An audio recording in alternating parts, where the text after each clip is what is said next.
How's everybody doing today? I thought I'd make this little video here that might help someone, let them know my situation here, what I'm trying to do to cut down on the temperature coming in through my window to my books. Pretty much my setup right here is that cloth back there on the back is covering up a window that is thin. It's not that great of a window, so a lot of the air from the outside makes its way inside. And now, since it's January, it gets down to like 30 degrees, like the low 30s, high 20s at night. And the issue I'll keep having is it's seeping through, and it's seeping in here to my back of my bookcase and then into my books. And I didn't really think much of it. I knew it would be an issue when summer comes because of the heat getting to the spines of the books. But during the winter, I thought, no big deal, I'm not going to worry about it. But I was sitting down today reading, and I had my hand on one of the pages, and it just felt weird. It felt different. It felt like if I didn't fix the issue, moisture would start building up. And I thought that just isn't good, because the cold coming through this backside here, hitting the books that are warm, I was worried about condensation forming. So what I did was separate the books from, let me put on the light here to show you. I separated the books from the back of my bookcase here. If you can see that, there's a gap. There's a gap back here. And pretty much what I did was, instead of just setting them back and getting them where they're going to be all jaggedy and messed up and just won't look nice, I took the same kind of idea I have here, which are these are cut down to fit the dimensions of a manga, but they're normal comic book, like normal comic book over there in the corner, backing boards. I cut them down to put here, and I thought I'd use the same method on the back because they're acid free, and in my opinion, having anything acid free against these aren't really a bad idea at all. So I wanted to do that, and I didn't want to leave them out also because I didn't want oxygen, well, it doesn't matter, but I didn't want these just sitting out in the open with the backs open to air and all that. So what I did was, let me go ahead and remove these right here and show you. That's all going to fall, and I'm going to lose everything. So, okay. Right here you can see, they're just, I didn't cut them down or nothing. This one, it took 3. There's 1, 2, and there's one in the middle right here of these comic book backing boards. And to give a gap in the back, oh, just dropping stuff there. Hold on. There we go. Back here in the back, instead of cutting these up and doing anything, I thought I'd recycle some used water bottles. So what I did is I took them, let me pull one out here, see? I cut it in half, like, where is it? Right here.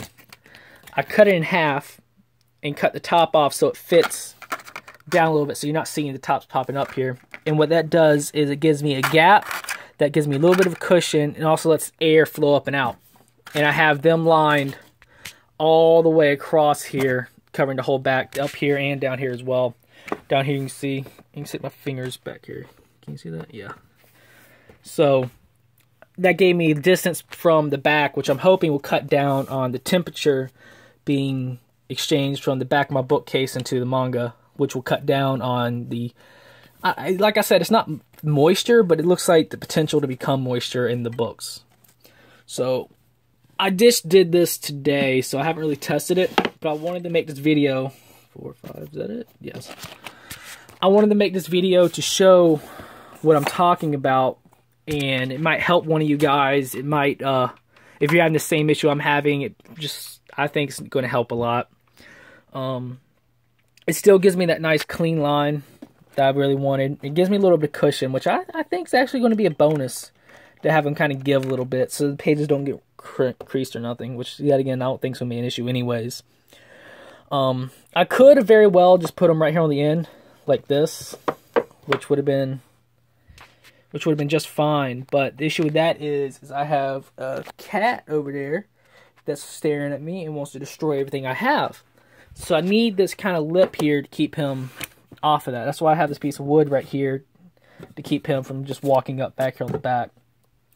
So it brings it back a little bit. It gives me a little bit of room in the back for air. And the only downfall I see is it's going to be a lot more maintenance to deal with. Usually I'll take one of these dusters and stick it up there and run it across the top here, and I'm done. Which I can still do, and it wouldn't be that big of an issue. But what I'm probably going to end up having to do is like once a month, I'm going to have to take these down and clean up back there in the back so a lot of dust doesn't build up. And dust against stuff you want to preserve really isn't that great of an idea. But I think that's pretty much it.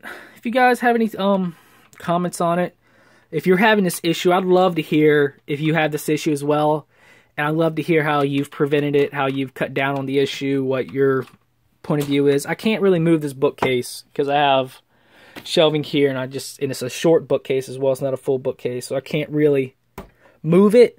I can't really pull it back a little bit because if I pull it back, my cat might get back there and destroy stuff. And I like having this room up here to set stuff against that back wall, so I can't really move it anywhere. So I needed to find something.